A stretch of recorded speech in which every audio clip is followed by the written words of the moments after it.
एक गांव में रमेश नाम का एक आदमी अपनी पत्नी शारदा के साथ हंसी खुशी एक घर में रह रहा था। शारदा माँ बनने वाली होती है और कुछ दिनों बाद वो एक बच्ची को जन्म देती है। शारदा की बेटी बिल्कुल काली पैदा होती है, पर शारदा और रमेश फिर भी उसे बहुत प्यार करते हैं और उसका नाम मुस्कान रखते हैं। एक साल बाद शारदा को एक बेटा होता है जिसका नाम वो नकुल रखते हैं। नकुल जब 2 साल का होता है तब शारदा की तबीयत बहुत खराब हो जाती है और उसकी मौत हो जाती है। अब कैलाश बेचारा अकेले ही दोनों बच्चों को पालने लगता है। धीरे धीरे समय बीतता है और मुस्कान 5 साल की हो जाती है। मैंने तुम्हारा और नकुल का स्कूल में एडमिशन करवा दिया है। अब तुम दोनों कल से स्कूल जाना और खूब मन लगाकर पढ़ना। मुस्कान और नकुल बड़े खुश हो जाते हैं और अगले दिन से स्कूल जाने लगते हैं। मुस्कान अपनी क्लास में जाकर सबसे आगे बैठ जाती है। ए लड़की, तुम कौन हो? पहले तो इस क्लास में नहीं देखा। मेरा नाम मुस्कान है, मेरा आज ही एडमिशन हुआ है। नाम मुस्कान और शक्ल ऐसी कि सामने वाले की मुस्कान गायब हो जाए। चलो जाओ और सबसे पीछे जाकर बैठ जाओ। तुम्हारी ऐसी काली शक्ल देखकर मैं पढ़ा भी नहीं पाऊंगी। मुस्कान बेचारी बड़ी उदास हो जाती है और पीछे जाकर बैठ जाती है। जैसा उसने सोचा होता है उसके साथ वैसा बिल्कुल भी नहीं होता। मैडम उसके कालेपन की वजह से उससे बहुत चिढ़ती और उसके साथ बुरा व्यवहार करती थी। ये सब बात मुस्कान कभी भी अपने बाबूजी को बताने की हिम्मत नहीं कर पाती थी ताकि मैडम उसे मारे ना। पढ़ने में मुस्कान बहुत ही होशियार थी, पर इतनी होशियार होने के बाद भी मुस्कान की टीचर उसे बिल्कुल पसंद नहीं करती थी। एक दिन जब मुस्कान और नकुल दोनों स्कूल जा रहे होते हैं तो मुस्कान गलती से अपनी कॉपी घर भूल जाती है। स्कूल में मैडम जब सब बच्चों को एक एक करके बुलाती है तो मुस्कान की बारी भी आती है। मुस्कान अपना पूरा बैग छान मारती है पर उसे कॉपी कहीं नहीं मिलती। अब वहाँ खड़े खड़े क्या कर रही हो? जल्दी कॉपी लेकर आओ। मैडम जी, वो मैं कॉपी लाई थी और सारा काम भी किया था पर कॉपी नहीं मिल रही। तुम जैसे बच्चों के बहाने मैं खूब जानती हूँ। आओ अभी का अभी इधर आओ।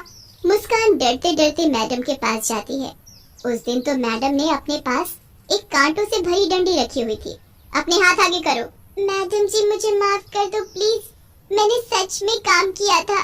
मैंने कहा हाथ आगे करो, समझ में नहीं आता क्या? मुस्कान डरते हुए अपने हाथ आगे करती है। मैडम अपनी कांटों से भरी छड़ी उठाती है और जोर जोर से मुस्कान के हाथ पर मारना शुरू कर देती है। मुस्कान बुरी तरह चिल्लाने लगती है और उसके हाथों से खून बहने लगता है। मैडम जी, मत मारो, मुझे मत मारो, माफ कर दो मैडम जी, मुझे माफ कर दो। मैं बच्चों को माफ नहीं करती बल्कि उनको सजा देती हूँ, सजा। और तुझ जैसी काली कलूटी को तो डबल सजा मिलनी चाहिए। मैडम मुस्कान को इतना मारती है कि मुस्कान खूनम खान हो जाती है। रोज मुस्कान की मैडम उसे ऐसे ही मारती और एक दिन तो हद ही हो गई जब मैडम ने सजा देने के लिए उसे स्कूल की छत पर नंगे पांव धूप में खड़ा कर दिया। मुस्कान की हालत इतनी बुरी हो गई कि वो चक्कर खाकर छत से नीचे ही गिर गई और तड़प तड़प कर मर गई। उस वक्त कैलाश 2 दिन के लिए शहर गया होता है। ये खबर सुनकर वो दौड़ा चला आता है, पर आने के बाद उसे ना ये पता चलता है कि उसकी बेटी की मौत कैसे हुई और ना ही उसे अपनी बेटी की शक्ल देखने को नसीब होती है, क्योंकि गांव वाले ही उसका क्रियाक्रम कर देते हैं। कैलाश को मुस्कान की मौत का बहुत दुख होता है और वो उसके लिए बहुत रोता है। कुछ दिन बाद वो नकुल को स्कूल छोड़ने जाता है। वो नकुल को छोड़कर जा ही रहा होता है कि उसे स्कूल की छत के किनारे एक भयानक शक्ल की काली सी चुड़ैल बच्ची दिखती है। कैलाश जल्दी से भागकर पास जाकर देखता है तो वहाँ कोई भी नहीं होता। अभी तो यहाँ कोई था, कोई भयानक शक्ल जैसी काली चुड़ैल जैसी बच्ची कहाँ गई वो अचानक? कैलाश वहाँ से वापस जाने लगता है तो वो काली चुड़ैल बच्ची फिर से आ जाती है। मैं वापस आ गई हूँ, एक एक से मैं बदला लूंगी, किसी को नहीं छोड़ूंगी।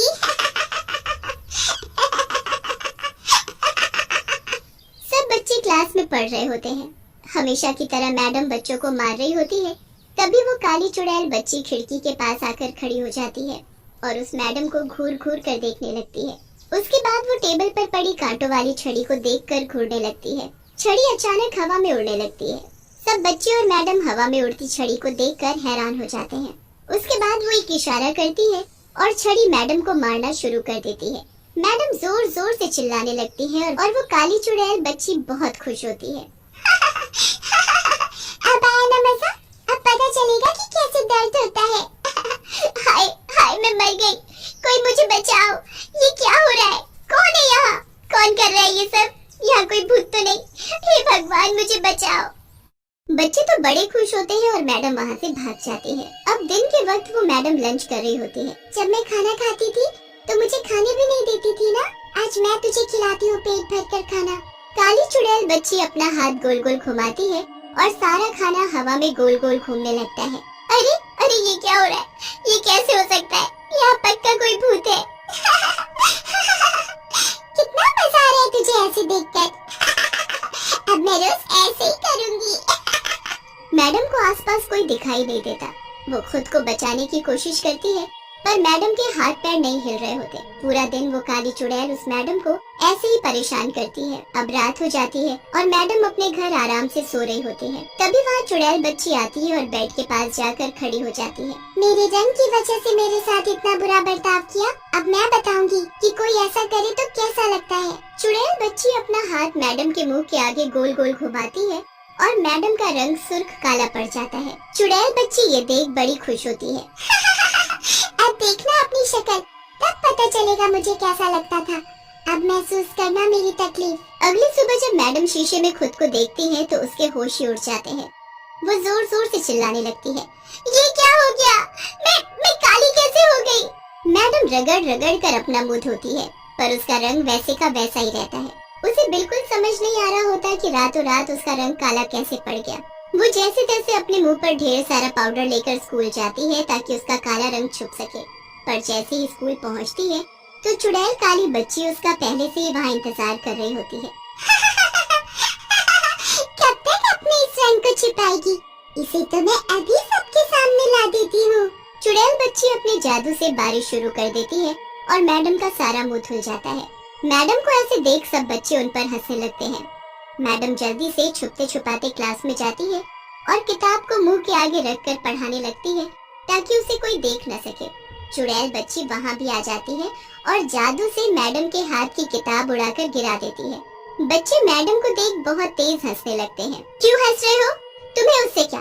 काली हो तो क्या किसी के कालेपन का मजाक उड़ाना चाहिए? चुपचाप बैठकर पढ़ाई करो।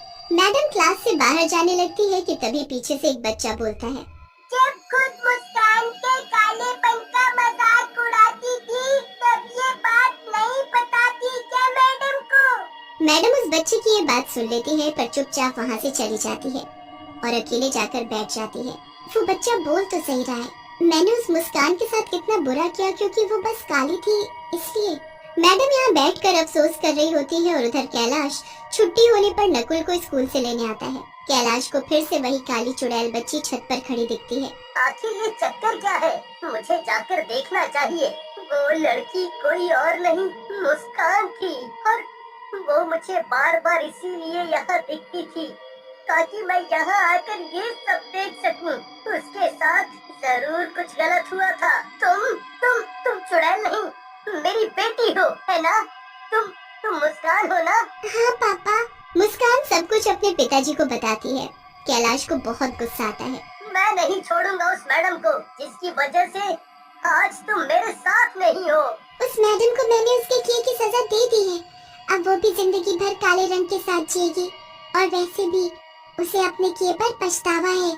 मैं तो बस आपको ये बताना चाहती थी कि मेरी मौत कोई हादसा नहीं थी, मुझे मजबूर किया गया था। कैलाश उसी वक्त मैडम के पास जाता है पर वो मैडम उसे कहीं नहीं मिलती। उसके बाद वो पता करता है तो पता चलता है कि मैडम हमेशा के लिए स्कूल छोड़कर चली गई है। कैलाश निराश होकर घर जाता है तो वहाँ मैडम उसका इंतजार कर रही होती है। कैलाश को देखते ही वो हाथ जोड़कर रोने लगती है। मुझे माफ कर दो, सब मेरी वजह से हुआ है। मैंने बहुत बुरा किया था आपकी बेटी के साथ, पर मुझे बहुत पछतावा है। आप मुझे कोई भी सजा दे दो, मुझे मंजूर है। कैलाश मैडम को सब बताता है। मैडम वहाँ बैठकर बहुत रोती है और तभी चुड़ैल बच्ची वहाँ आती है। अगर पछतावा है तो जाओ, बच्चों को शिक्षा दो, कभी किसी के साथ ऐसा व्यवहार मत करना। मुस्कान, मैं ऐसा ही करूँगी। मुझे अपने किए पर जिंदगी भर अफसोस रहेगा।